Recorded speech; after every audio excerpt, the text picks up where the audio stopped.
Daddy, we're doing. I'm doing a podcast, Dizzy. Hello and welcome to the Too Cool for School podcast. I'm your host Yannick, and on today's episode we are diving into the world of social work, and I've got an amazing guest with me today, and I'll allow him to introduce himself. So how you doing, people? My name is Nana. I am the co-host of the Social Worker and the Mentor podcast. Okay, great stuff. So, just for context, Nana, how long have you been a social worker for? Bro, I've become to 12 years, 12 years. 12 years, yeah. I qualified in 2014 Yeah. as a social worker, yeah. And I did most of my social work being child protection. So yeah, 12 years, bro, July. Yeah. Long time, bro. That's amazing. 12 years and you're still in the game. Still in the game, bro. Still in the game. I mean, I'm now in management now, but I did child protection on the ground for about 8.5 years. Yeah. And then as I moved up, became a senior social worker. And then I eventually went on to manage a referral and assessment team. Then went on to manage a child protection team for a year. Then went to manage a looked after children's team. Then a leave-in care team, and now I manage an exploitation team. So I'm managing my fourth team now. Wow, that's amazing. And just for those who may be listening and may not know, like what is child protection, and what are the different sort of criterias of support within like social care? Yeah, so in terms of child protection is a framework. So there are different kind of frameworks that social workers work with families, depending on the kind of case. So you have child protection, whereby a child is on a child protection plan, and it might depend on the category. You've got neglect, you've got physical, you've got emotional, you've got sexual. But on a child protection framework, the child or young person is seen every 5 to 10 working days. So the social worker is visiting weekly. You have your core group meetings every 6 weeks. And then you have your review child protection conferences every 3 to 6 months that reviews the child protection plan as to whether the social worker can step down the case or needs to step up the case. You then have child in need, which is section 17. So section 17, child in need, that one is more of I'd say it's working to support families to see what services we can put in place for them. So it's at a lower threshold. So child protection is section 47, child in need is section 17. So the social worker, you'd be seeing the child or young person, once a month. You'd have your meetings once every 8 weeks or so. But it's looking at what services we can put in place to support the family. But at the beginning stage of it, before you even get to child in need or child protection, you have to do the child and family assessment. Yeah. And normally, with a child and family assessment, there has to be a referral that's made in through to the MASH team.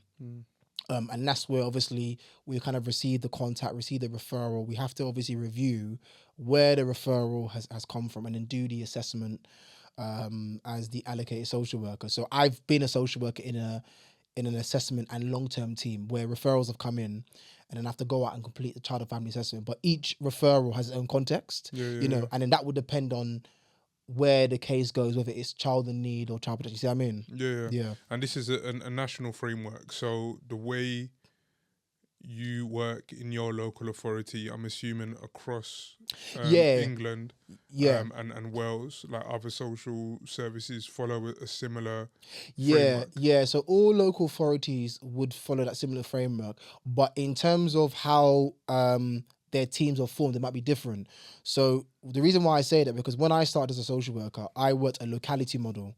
So that was a combination of assessment and long-term work. So basically, when a referral came in, I would be that family's social worker, and I would stay with them. So if I completed an assessment and the case progressed to a child in need, I would remain that social worker. If it went to child protection, I'd remain that social worker. Yeah, but then but some local authorities, what's happened now is that they've done like a split model.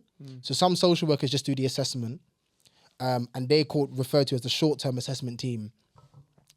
If the case closes, they close the case. If it progresses to a child in need or child protection, they'll pass it on to a long-term team. And so the family will get a different social worker who will then go on to do the long-term work, the child in need work, the child protection work. Do you know what I mean? So some local authorities have that split model. Some local authorities have the locality model in it. But I think most have the split model. But then because of the reforms, what's happening, everyone's changing the way in which they're going to be working. Yeah, that's interesting. And I wanted to ask, you said 12 years that you've been a social worker. Yeah, 12 years with July, yeah. Yeah, so I wanted to ask, so in your 12 years of working, has there been like a national case that has intrigued or stood out for you? I've got a case in my mind that has really stood out. There are loads of for cases, me, but bro, to be honest. what stood out for you? I mean, there's loads of cases that have stood out. I mean, there's a lot of serious cases. You've had, even before I qualified, you've had Victoria Klimbier, you've had Baby P, Sarah Sharif, Daniel Perlka. There's been loads of serious case reviews that, I can't say one in particular. I know Victoria Klimbier's case, because of what happened, this is well before I even thought about being a social worker. Her case led to the creation of the Children Act 1989 and Children Act 2004, updated 2004, sorry, in terms of legislation, to, how social workers, have to be working with children, young people and families. And also, it brought around, Children Act 1989, the wealth of the child being paramount. But yeah, I think, bro, there's so much serious case review that's out there that I can't just pin it to one particular case, if that makes sense. You know what I mean? Yeah. No, I totally understand that. And I guess, when we have these like national like cases where, things have gone wrong and there's been, a failure somewhere within the system, often, what makes difficult reading is when you're looking at the facts and the information that's being shared, and it seems as if the negligence is around stuff that should be basic, stuff that should be expected of practitioners. So I think for me it would be good to sort of have an understanding of like at its most basic level, like what are like the key responsibilities of like social workers when it comes to like supporting like a child who has like safeguarding concerns. Like is there a, above all, this is what you need to do as a social worker? Yeah, I mean, bro, ultimately, the role of the social worker, we work with children, young people and families. Yeah. When there are safeguarding concerns, we have to go and do an assessment. The assessment that we do will determine, obviously, one, addressing what the concerns are. So meeting with the children, meeting with the parents to discuss what's actually happening within the home or where the referrals come from or what the content of the referral is. But ultimately, when we complete our assessment and we do our analysis, depending on what the allocated social worker decides will depend on the level of support that we would need to put in place to support the family. So, and also every case has its own context. So there are some cases whereby actually there's stuff that's going on within the home, and ultimately as a social worker we might need to escalate that case. You have a strategy discussion that encompasses all the professional network that we all have to decide whether the threshold is met for Section 47. So has the child or young person suffered significant harm under Section 47? And if so, what is that harm and what is the category and how should we progress? But ultimately, as a social worker, you are there to work with families. You're there to work with young children. You're there to do your visits. You're there to look at what service you can put in place to actually mitigate the risk. You're there to do your visits. You're there to also, as a social worker, speak to your professional partners to get a holistic view of the child and young person and the family that you're working with as well. Because I think, Yannick, with the role of social worker and what you mentioned about serious case review, I think a lot of the time when things happen, ultimately people will go and say it's down to the local authority and it's the social worker's fault. But actually, as social workers, we don't work in isolation. We work with so many different professionals around us who also have touch base with that child. Yes, of course, the social worker is the one who's going into the home, right? To go and make sure that we assess the home, we speak to the family, we need to see how the children are getting on, speak to the parents, make sure their home environment is to a decent standard. And also on top of that, you're working with the parents. When serious case review happens, it's not always as clear cut as to the fact that we haven't always gone and done our jobs. Do you know what I'm trying to say? There are circumstances whereby actually, and I'm going to be quite open and honest with you, a lot of the serious case review that happens, yes, there are times where there are failings, whereby things like information sharing, that's where things can be missed. And we always hear that from professionals, that we miss information. Maybe an address hasn't been updated. Do you know what I'm trying to say? Yeah. But also as well, what also needs to be understood with serious case review is that there are times whereby sometimes we do find it difficult because we are working with very much at times hard to reach and hard to engage families, whereby there's some families, Yannick, whereby they've been involved with social services for a very, very long time, who are very much at times can be very much aware of the system, how to navigate the system as well, and can at times keep social workers at bay. Do you know what I mean? There are some families whereby their case is open, their case is closed. They've had multiple CP plans, multiple child in need plans. Do you know what I mean? Yeah. But we still have to work with those families. Do you know what I'm trying to say? So every single case has its context, but the role of a social worker is so dynamic. Do you know what I'm saying? That there's so much you have to do. And on top of that, you're managing your own caseload. You might be seeing children who are on child protection, child in need. You might be seeing children who are looked after, who are in care, who are in other parts of the country. You've got to see those children. You've got to manage different timescales and different meetings. Do you know what I mean? So yes, of course, you've got to do your visits. You've got to do your write-ups. But you're managing all of those competing demands. Do you know what I mean? It's a lot. And at times, bro, you're under-resourced. Yeah, it's a lot. And I think, one of the things that I struggle with sometime as, a professional, like within education, when, you're part of this multi-agency network, or you're trying to support a child, especially when working with the social worker, is if I've got certain information that I've been told from from a school or from a parent that involves like a mass referral, for example. Yeah. And then we've shared that information, and then social work does an assessment, and then they close the case. Like sometimes my thinking is, oh, but wasn't like the safeguarding issue like enough, of a criteria to escalate? To escalate into, and I think for me it would be interesting. I think for me it would be good if, and I'm not sure, and I don't think this is always possible, but for social workers to be able to explain like their rationale and their reasoning for like the other professionals who aren't social workers to understand.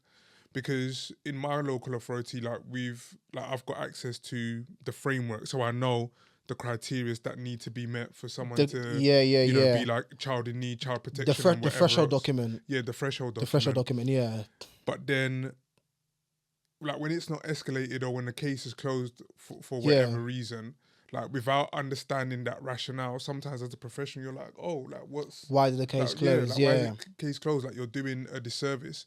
Do you feel like as social workers you need to explain yourself? Yeah, I mean obviously when you go and do an assessment, right, you obviously let the professional network know what the outcome of the assessment is. I mean, whenever I've done an assessment, I've always told the professionals it's progressing to a child in need, or actually the case is closing, or actually the case is going to step down to early intervention, and this is my reasons why. Because the professional network, you do need to know anyway, and it's about professional network being aware of, okay, right, we've referred it in, so what is the outcome? So yeah, we should be telling our colleagues that yes, this is the outcome of the assessment, and we're closing it, and this is the reason why we're closing it. Do you know what I mean? Because ultimately, if you've made the referral in, you need to know what the outcome is.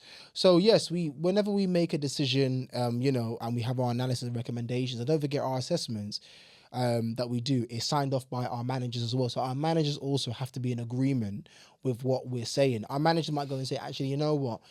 I've read through your assessment. I don't think this case can close because I'm worried about this. Or actually, I'm in agreement with you for this case to close. But I also think maybe see if you can refer this family to this service. Do you know what I mean? So I get what you're saying, that actually some professionals, you do need to know, obviously, the reason why this case is opening, this case is closing, or why is it stepping up? You know, because it's part of the working together to safeguard children in terms of our multi-agency working. Yeah, and speaking of multi-agency working, when you've got like various agencies involved in the support of a child, whether it's health cams, social services, police, school, youth offending services, whatever else, like who holds priority in terms of who's the lead agency? Yeah, who's the lead agency and who holds priority in terms of like the responsibility for the young person? Because what I often find is that, and this isn't always the case, but I've had like quite a few experiences of everyone coming with their own agendas of what should be the priority of the child, and it's based on basically the agency that they're coming from. So schools just focus, but they've got work to do and GCSEs and blah blah blah and whatever else. And CAMS is but their well-being and they're not able to do, like, who holds like the priority? It's a collective responsibility. Is working together. So it's everyone's responsibility to ensure that we are working together to make sure that we have a plan for that child or young person. When a case progresses, whether it's child in need or child protection, right? Everybody attends that meeting, and everybody is clear on what their role is and what services we put in place. And obviously, everyone provides an update. But ultimately, what tends to happen, bro, is that because we're the social worker, a lot of responsibility is put on us to be the lead agency, because we're the ones who are going in the home. We're the ones who are also seeing the children, young people in the home environment. But the responsibility is everybody's responsibility. And I think this is where, when we spoke about serious case review, and I said to you before how at times when something happens, the blame is put on the social worker. It should be everyone's responsibility. Everyone should be accountable for what's happened to that child or young person. Because when you look at Royal Serious Case Review, it isn't just a local authority who've had contact with that child. It might be school, it might be health, it might be the police. Everybody's responsible. But because the social worker is the one who's going in, it's almost like, well, if you went on a home visit, how is it you didn't go and see those things? But working together to safeguard children outlines the fact that it's a collective responsibility of the professional network to ensure that we are all part of this process when it comes to working with children, young people, and families. So it shouldn't just be on my shoulders as a social worker. It should be on everyone's shoulders. Yeah. No, that's important. And when you're like let's think about you in terms of, as a caseworker, when you've got your cases, specifically, around child protection. Is it easy to notice red flags? And I say that to say you must have worked so many cases. Yeah. And you hear so many stories, so many narrative, and having to digest all the information that you're receiving to know actually is this really happening? Is this exaggerated? How do I approach this and whatever else? Yeah. Is it easy for you to notice red flags? As a social worker, you will have an inkling of what is happening, and you have to be also observant. Not that you're going out looking for the red flags, but you have to know the concept of the case that you're working with as well. I think the chronology also of a case that you're working with also builds up in terms of what the indicators and themes are. There are times, yes, as a social worker, where I've gone on a home visit, right, and I'm like, I've got a lot of concerns. You know what I mean? In some cases that I've worked, I'm like, you know what, actually, the concerns instead of what the referral has said, I actually see what the concerns are and what's actually happening. Do you know what I mean? It might not be like a particular incident, but maybe the referral has told me something. I go to the home And I'm like, okay, right, yeah, I can see what the referral is saying to me. They also, Yannick, as well, was important in my patterns also indicators as to potential what concerns are actually arising. Do you know what I mean? Because one of the things also that I think a lot of the times that a lot of people tend to struggle with is that I think a lot of people talk around the fact that social workers, we often use, they say the crystal ball method, we use future risk and future harm as a way to go and establish threshold. And I want to be very, very clear. A social worker, social workers, we can't see into the future. Yeah. But what we have, Yannick, in front of us are patterns in terms of what is happening within a particular case, with a particular family, and what are the themes. So Yannick, as a social worker, I've been a social worker whereby I've worked with a family who've had maybe over a decade of involvement with children's social care. Yeah. And the patterns are recurring. It might be domestic abuse.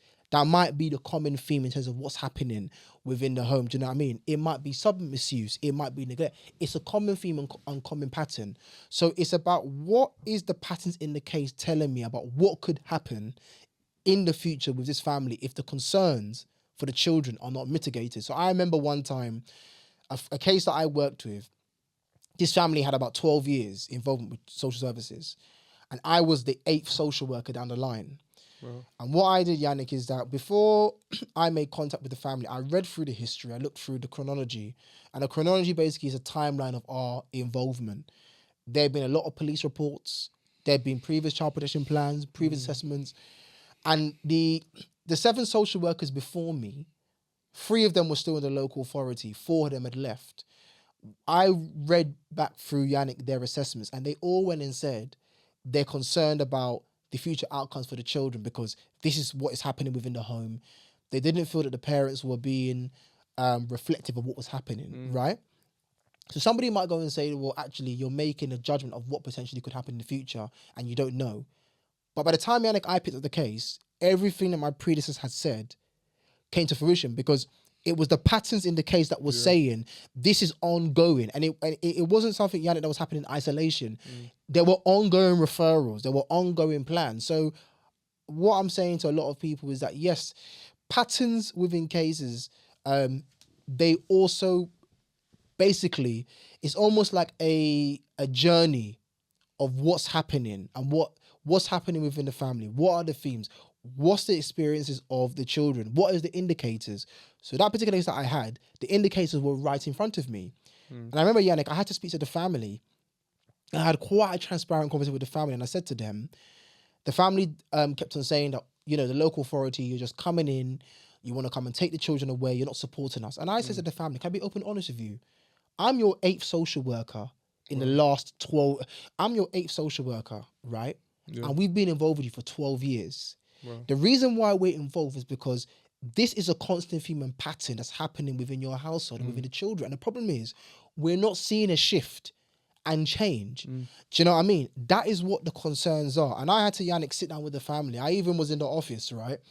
And I did a timeline with the family from the very first referral to the moment I picked up the case. And the family sat down and I said, this is what I want you to look at.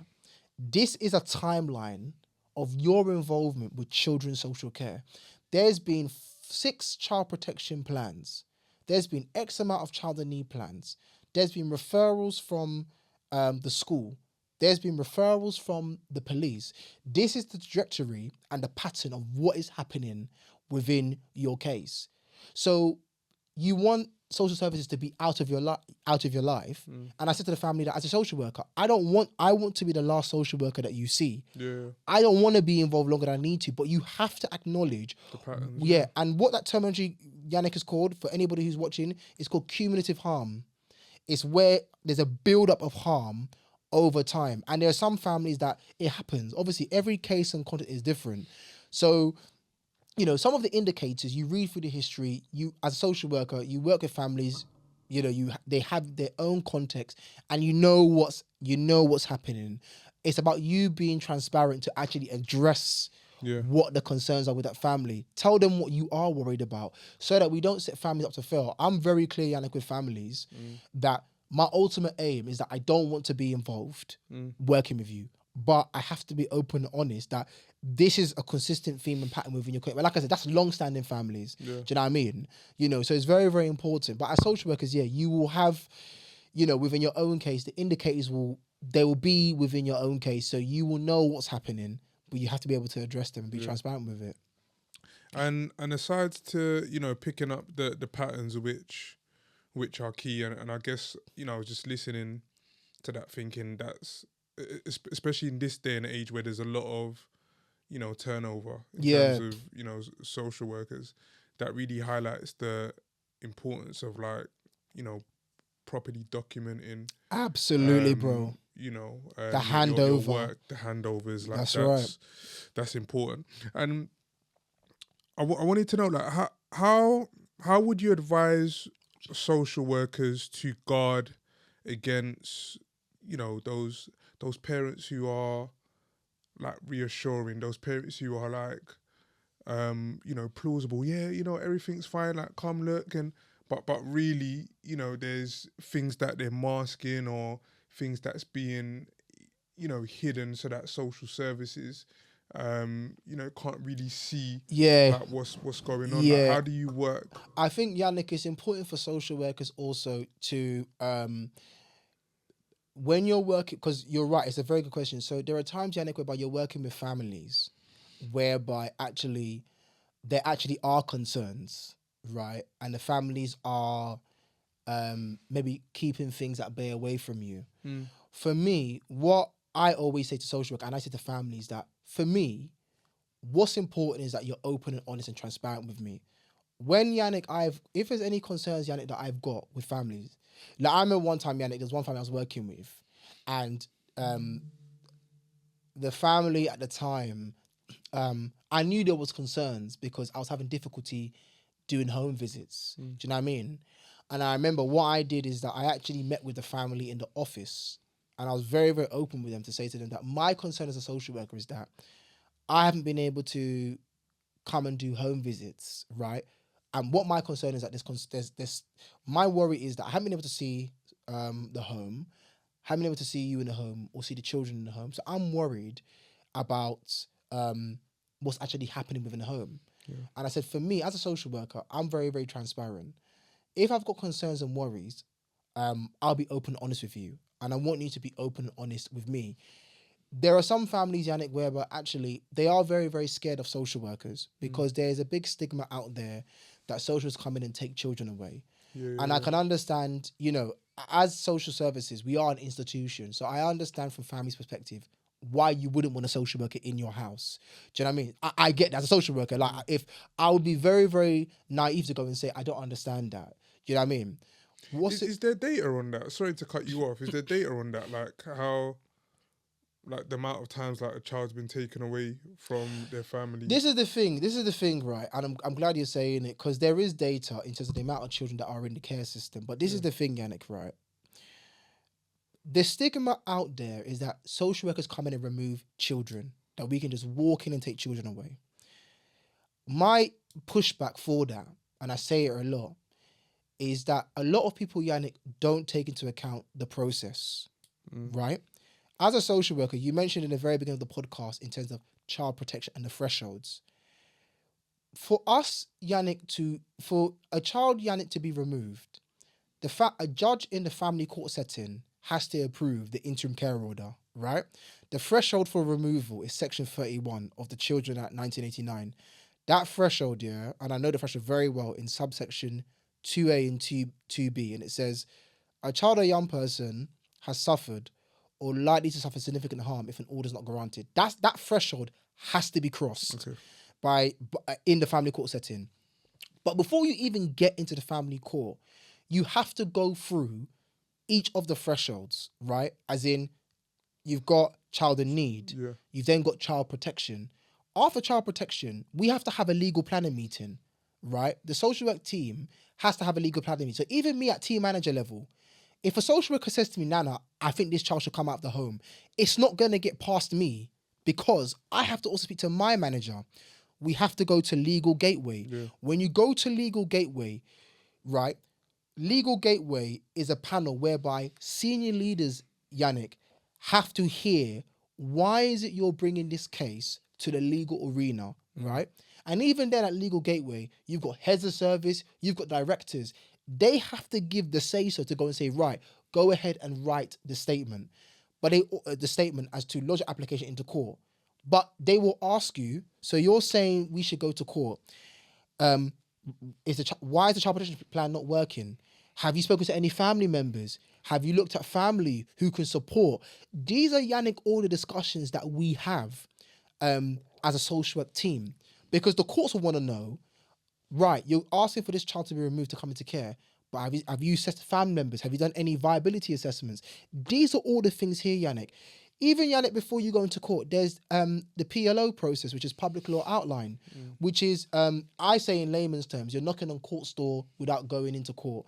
It's the family's final opportunity, right? So there's so many layers, Yannick, to the legal process, but I think a lot of people still feel we can just go in and just take children away. Okay. As a social worker, There's I can't. processes. Yeah, there's so much, Yannick, process. And as a manager at my level, I know for me with social workers, right, before we even get to the legal process, I say to them, have you done this on the plan? Have you done that on the plan? Have you spoken to the family? Have you spoken to friends who can come and support? Because, Yannick, honestly, as a social worker, to go into court, Yannick, it's long. Yeah. It's a long process. I tell families all the time that I've worked with over the past 12 years that for me to go into court, Yannick, a social worker, it's long. It's a long, long process. And honestly, Yannick, the family courts are wanting local authorities and social workers to actually go and do a lot more, are asking them, go back and do some more work with the family. Yeah. What interventions can you put in place? This is the reason why, Yannick, right now, we've got the Family First Reform Pathfinder. Yeah. Because what the system is basically saying is that we've got too many children and young people going into care, right? Let's try and do the work early to prevent those applications. Do you know what I mean? But it's such a long process, Yannick. If I think of going to court, you've got me as a team manager, right? So you've got me as team manager. I have to go to my service manager. My service manager has to go to the head of service, right? Yeah. Head of service has to go to assistant director. Then you've got director. That's 5 people. Then you've got a collective panel of heads of service, whereby as a local authority, we all have to agree it. It's not, Yannick, straightforward where a social worker can go and walk in and remove a child. Do you know what I'm saying? There are circumstances, Yannick, whereby it's imminent. So one of the cases that I had, right, as a social worker, whereby it was imminent. I won't give the case away, whereby this mum of what do you call it? She survived an attempted murder. Do you know what I mean? And her children were police protected. So it's a domestic abuse case. Wow. And she survived attempted murder. Her boyfriend went and he stabbed her multiple times in front of the children. The neighbor called the police. The police came in. The children were police protected. Right, that was imminent. So I had to write a statement for an EPO. So for those who don't know, an EPO is an emergency protection order, section 44 of the Children Act 1989. So it means, Yannick, that the local authority can go into court and we can obtain parental responsibility for 8 days because it's an emergency situation. Yeah. So there were some cases whereby, Yannick, it's clear cut that it's imminent. The children have to come out. Yeah. But generic cases that we work with, you have to go through every single threshold. There's so many managers that you have to go through. Yeah. And your care plan is always scrutinized. Our legal team will tell us, have you done this assessment? Have you done this referral? Have you spoken to family? You spoken to grandma? Do you know what I mean? Yeah. It's such a long process, It's not as simple as people think that we just want to go and remove children. It's not. Yeah. And when you're going through like those processes, like those safeguarding processes, like, the previous question was around, how you sort of navigate parents. Yeah. In terms of the child and engaging with, like the child or the young person that you're supporting, whether it's child protection, child in need, etc. How important is it speaking to the kids alone, and when you've got children who are quite young, Yeah. like is there a threshold in terms of age? Like you can only speak to them alone if they're a certain age. Like how does it work? Well, put it this way. I mean, if a child's a baby, I mean, obviously you'll be Yeah. But in terms of like young children, so for me, young children, I've not like if they're like school age, young children, I've always kind of used toys to go and speak to them, but I haven't gone and said, oh, what's happening at home, because Yeah. you can't, do you know what I mean? Because of their age, you have to build a relationship with those children and young people, and we use maybe like direct work tools. Like one of the tools that social work I've used is like the free houses, under science and safety, the free houses that we've used to work with children. Obviously, with younger people, younger children, sorry, Yannick, who are teenagers, you can chat to them, you can do an activity with them. So with me, sometimes I've gone and taken young people out. I've gone to take them table tennis. Do you know what I mean? And sometimes it's just to have a little chat with them. Sometimes it might not be about what's going on at home. I mean, but then I might go say how's things at home, and they might just go say to me, Nana, yeah, things at home are good, or me and mum and dad are not Build getting that on. rapport. Yeah, build that rapport. It's important. Do you know what I mean? So whether a young person is looked after, or they're at home on the child protection, child in need, building that rapport is very, very, very important as a social worker. Do you know what I mean? When working with your young people and your children. Yeah, and with young people, especially ones that are a bit younger, like how do you determine what's accidental and what's like in right. terms of injury, like what's Injuries, accidental and what's so an intentional so injury? what we have to do, Yannick, with that, because we're not medically trained, we have to do something where we have to do a CP medical, a child protection medical. So it's referred to a pediatrician in terms of children's injuries. So as we have to make a referral. So normally what happens is that if, say, something has happened, we have a strategy meeting, and we would definitely have to make a referral. So what you said about injury, make a referral to the CP medical. It will go through to a pediatrician. The pediatrician will probably do an observation, or like generic ones called skeletal survey, and obviously they would give us their expertise in whether it does the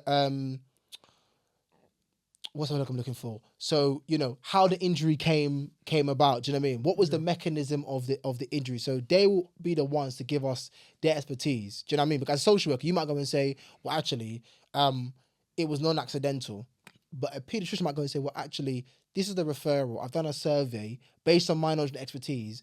Actually, it is accidental. Do you know what I mean? So I've had that because as a social worker, I'm not medically trained. Do you know what I mean? So I would need a medical expert to let me know. I might say to them, this is what's happened. This is how the injuries come about from the referral. What's your expertise on it? Do you know what I mean? So that's the pediatrician will be the one to support us in making that assessment. Yeah, that's important. Yeah, that's important, and I think that's good to know, because I think that's one of the things that sometimes I've seen, especially within education, that schools struggle with. Someone might come in with a bruise or whatever else, and a kid will say, "Oh, my mum did X, Y, and Z, or my dad did X, Y, and Z," and it's difficult to ascertain whether I mean, a child might make a disclosure, but you definitely would need to have a child protection medical as well. You need that because the medical would then verify or not verify. Do you know what I'm saying? Not to say that the child's not telling the truth, but I'm saying normally we would have CP medicals, whether it's non-urgent or urgent. Do you know what I mean? Yeah, no, that's important. And you mentioned earlier when you was talking about Victoria's case and that it led to the children at 1989, some serious changes in terms of policies and framework, etc. Do you feel that those changes, when we're looking, how many decades on, do you feel like those changes have had an impact and improved outcomes for children? I think with those changes, obviously it's given us a guide, do you know what I mean, in terms of the legislative stuff, and then we've got the working together safeguard. So I think on paper we've got frameworks in place. You've also, Yannick, got the Pan London Child Protection Procedures as well. But I do think, even though, Yannick, we've got that, the issue at the moment right now is it's about the issue is you've got those things that are put in place and those frameworks, but if social workers if we're understaffed, if we're overworked, if our caseloads are too high, then things are still going to happen. Do you know what I mean? And then obviously we've got a lack of resources too. So I think for us to have it, yes, it's a guide in terms of what we need to do. It's a guide in terms of legislation. It's a guide in terms of policy and procedures. But ultimately as well, it's about how that fits into our actual work as social workers. Do you know what I mean? Because there was a point whereby I had 40 children on my caseload as a senior social worker, 32 on child protection, 8 was in care proceedings, and my team was understaffed. Do you know what I mean? It's a lot. As a social worker, you are going to make mistakes. Yeah. And 40 children on my caseload, I made mistakes. There was things that I missed. I'm not saying that I dropped the ball or a child was harmed, but I was juggling all of that. Do you see what I mean? So ultimately, bro, is that we've got these things in place, but it's about how can we make practice better for social workers? How can we make sure that social workers have low caseloads so they can go out and do the work with our children, young people and families? They've got the time. How can we also make sure that social workers have the resources, do you know what I mean, and the services available to them? Because there might be things where actually it's not within a social worker's gift. Yeah. They might need another service, do you know what I mean? But if you're under-resourced, right, if you're under-resourced, how are you going to be able to do these things? You see what I'm saying? But it's a big, wide thing. Yeah.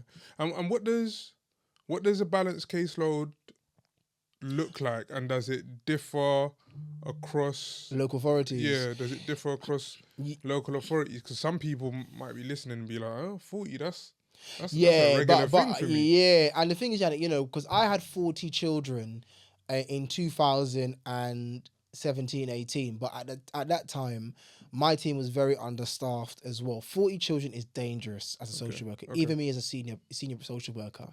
I mean, caseloads will vary depending on how staffed local authorities are.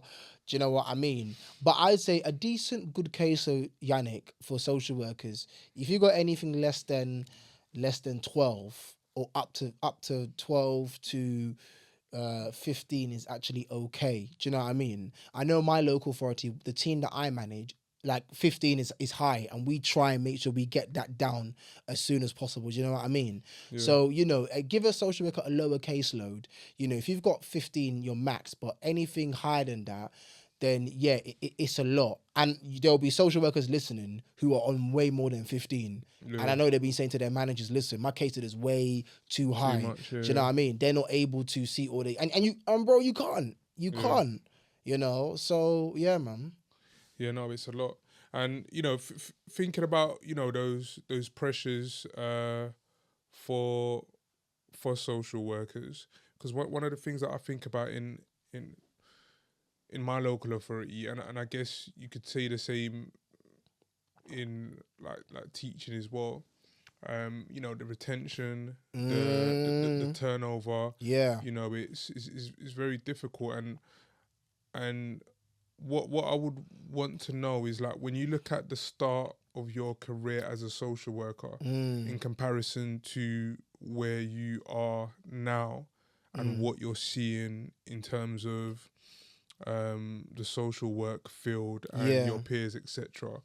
Like, what's the difference in the pressures that you're facing? Like, what year did you start? 2014. 14, bro. Like, what does 2014 pressure as a social worker look like in comparison to 2026? Or maybe there's no difference. To be honest with you, bro, I think the pressures for social workers now are even greater. So in 2014, when I started, right, the team that I started, we were fully staffed in the local authority I was in. Not to say, bro, that we didn't have any staffing issues. I didn't have any high caseloads. But what I've seen now that social workers are competing with is a lot more contextual issues as well. So you know a lot more of the risk outside the home, the serious youth violence, the gangs, the mental health. Everything has started to skyrocket because there's a lot more pressures on society. And also we had COVID, so we had lockdown as well. We are still, Yannick, still feeling the pressures of lockdown. Do you know what I'm trying to say? And what, Yannick, we are seeing as well is that there are social workers are still leaving the profession as well. So there are social workers, Yannick, who are pivoting out of the profession, right? And one of the things that I saw recently was that the social work workforce now, most social workers now from I think it was from the Department for Education, I can't remember, I think it was last month I read it, that actually the workforce right now is made up of social workers who are newly qualified up to maybe 2 or 3 years. So the social workers like me, the more veteran social workers, are either in management or they're leaving. Do you know what I'm trying to say? So the workforce and what they're saying is not as experienced as it used to be. Do you know what I'm trying to say? But there's a lot of pressures on social workers now, a lot more. The contextual stuff is absolutely through the roof. The county lines, we're dealing with a lot more issues outside of the family home, also online stuff as well. You know, there's a lot going on with mental health. So there's a lot of pressure. So I think it is difficult for social workers. Not to say that I wasn't dealing with it back then, but I think now, like contextual safeguarding, I think when I qualified, I think we were trying to find a name for it. Now we've got it. Risk outside the home. We've got it. Contextual safeguarding is there. So yeah, there's a lot of pressures on social workers now. A lot. Well, that's a lot. And have you had to find that you've had to sort of move with the times in terms of, like, when we think about like the impact of things like social media around like CSE, county lines, you know, and those types of things. Have you had to sort of, you know, find yourself maybe being a bit more technology savvy, or, you know, for example, I know police officers that that I've spoken to, that they listen to, you know, they're locked in grime scene, drill music, UK rap, bro, because they're researching and they need to know, bro, you have to, you know, the dynamic and the environment. Is that the same 100%, for bro. social workers? And are you taught that, or is that an individual thing where social work has to say, do you know what, I need to do this? Bro, I'm glad you said that, you know, because one of the things that I found with social when I started is that I found social to be very stale. We was almost doing the same thing. Practice for me needs to evolve. Do you know what I mean? So the way, bro, in which I practiced, I kind of did my own kind of thing as a social worker in terms of like going out into the ends, meeting young people. Bro, I was going to hotspots and meet my young people. Yeah. I got young people from trap houses. Even, bro, I was using slang terminology in my assessments.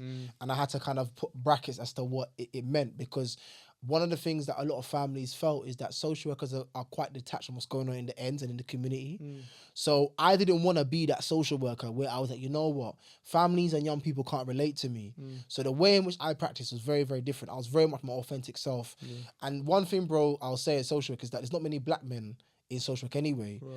There's not many black men in social work. So a lot of the young people that I worked with, as soon as I started speaking street slang and everything, like they were relatable to me. Do you know what I mean? Yeah. So as a social worker, you got to be up to the times. I mean, I wrote an ebook. It's out. It's called the Street Social Work Practice Model. So I did an ebook which is out at the moment, because I literally speak about the two kind of social work that exist that I found. I found that corporate social work and street social work existed in social work. It's two different worlds.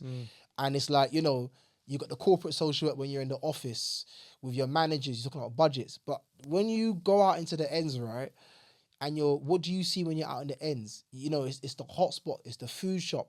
Do you know what I mean?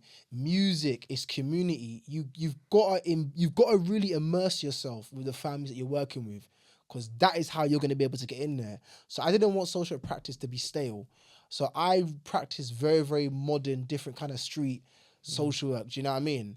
And that's why, bro, I put myself in a lot of community spaces. Like, as a social worker, even outside of the office, I go into communities, I go to community events, I let people know I'm a social worker because I want to be able to build that gap between the families that we're working with and social services. You know, social service for a lot of people, they think it's very corporate, very outdated, Yeah. not really diverse to a lot of families. Do you know what I mean? That's how some families do feel. I wanted to kind of break that stereotype and break that barrier. So I felt for me, being a black male social worker was my USP as well to kind of change that.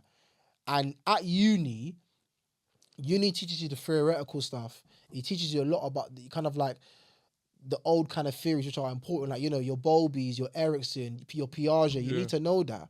But is that applicable to being a social worker in 2026? Yeah. You see what I'm trying to say?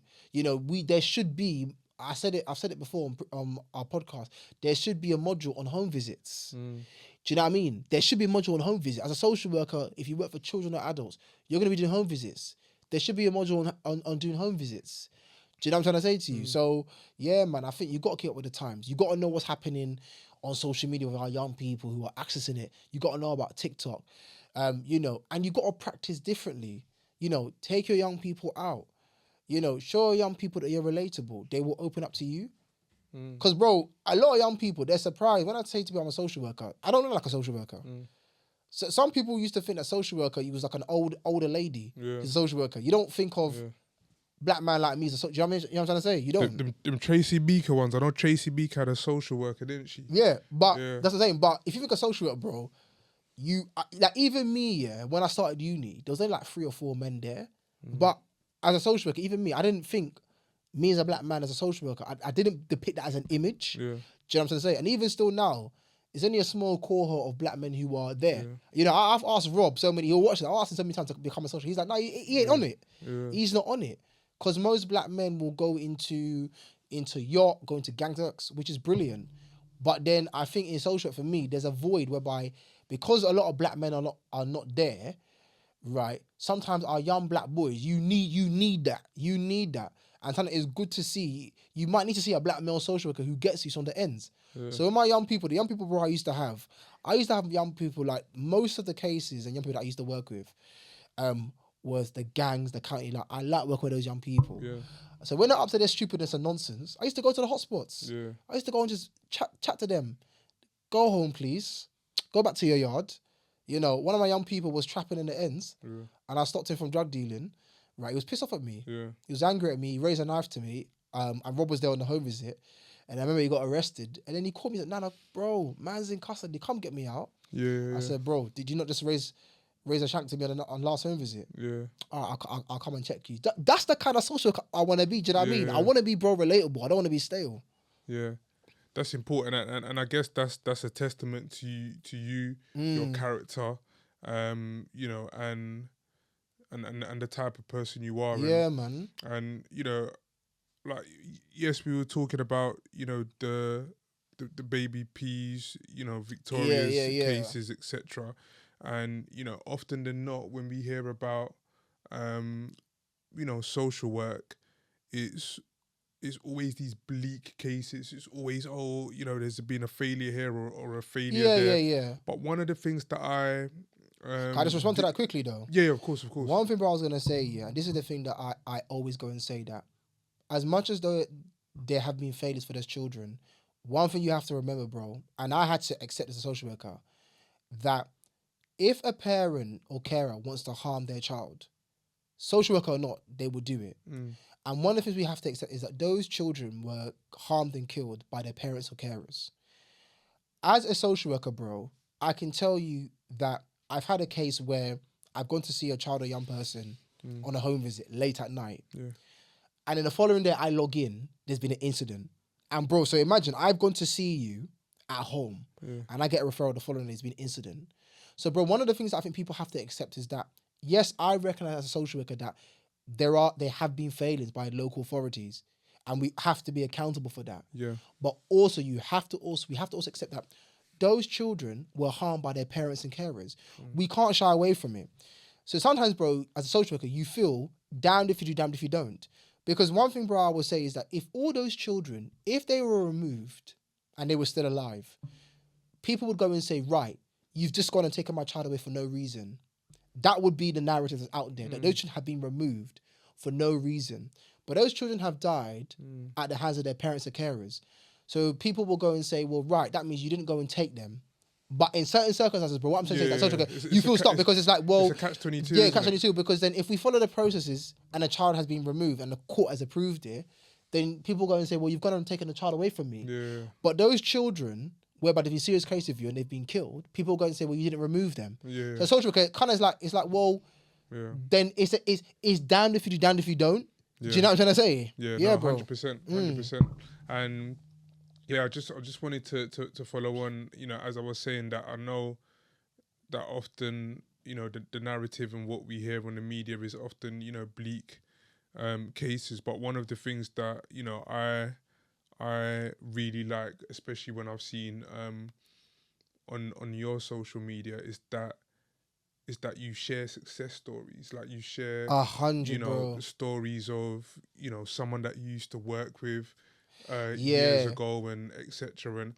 And how important is sharing those success stories, not just for, you know, up and coming social workers, not just for your peers, but for the profession as well. It's so important, bro. And, you know, I really hope this gets clipped because I was on TikTok, right?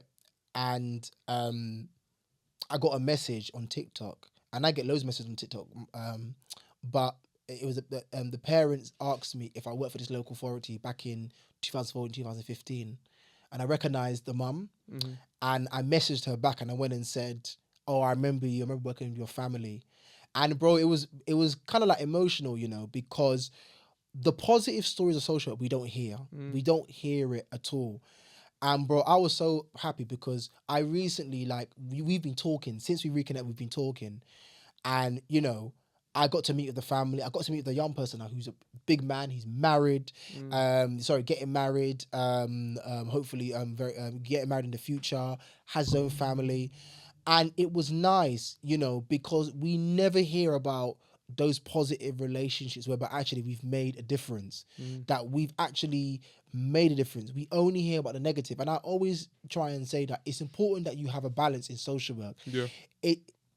Every single family has their own experience, social services, but it doesn't mean that your experience is representative of everybody, because there'll be families and children, young people who have negative experiences, but there'll be those, Yannick, who have positive. So for my case, with that family that I've worked with, it was a positive experience. And listening to what she said in terms of my approach and how we were, how I was, and she remembered that, you know, and that's why I put it out there, you know, and we still talk, you know, even when I was on my way here, we talk on the phone. I speak to her son, do you know what I mean? So those stories for the profession need to be told, because before I became a social worker, Yannick, one thing I'll say to you is that Baby P's story, right, shook me, right?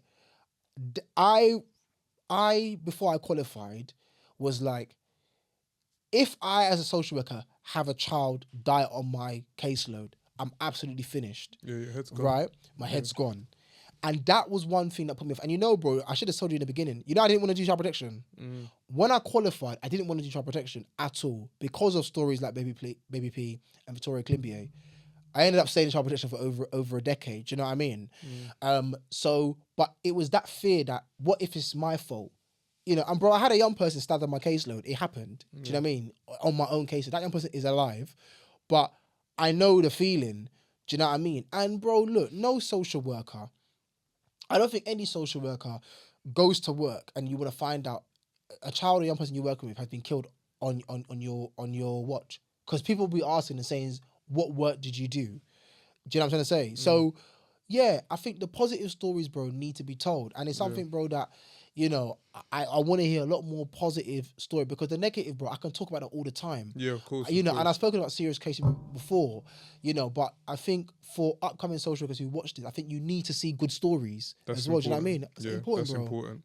And, you know, just as we finish off, it would be good to know if you could go back and speak to, you know, 2014 Nana, just going into social work. Like what's one advice that you would give yourself? Just continue to be yourself. Yeah. I'll go admit, bro. I mean, one thing as a social worker, I'm so blessed that how I've been in my practice, I'm really, really proud of it. So I'll definitely say to 2014 Nana to continue to be yourself, continue to have the heart that you have in social work, and just know that you'll make a difference. Do you know what I mean? Because I didn't think, almost nearly 12 years later, this is where I would be. I mean, ultimately, my next step, Yannick, is that I want to get into senior leadership, because that's where I really can make a difference. Yeah. I really want to diversify the landscape of senior leadership. There's not a lot of black senior leaders who are men. So I really want to break through that glass ceiling. Yeah, man. So that's what I'll definitely say to 2014 Nana. No, that's amazing. That's amazing. Nana, it's been a pleasure. Thank you, bro, man. Having you on. Your insights have been like so in depth and so refreshing, and 100% know that my viewers, my audience are going to want to sort of dive more into 100%. Your work and your page and your podcast as well, and I'll be sharing all the links to that. So thank you again for coming on. Thanks, bro, for having me, man. Great stuff. So that has been the Too Cool for School podcast. If you enjoyed this episode, subscribe to our YouTube channel and follow us on our social media platforms.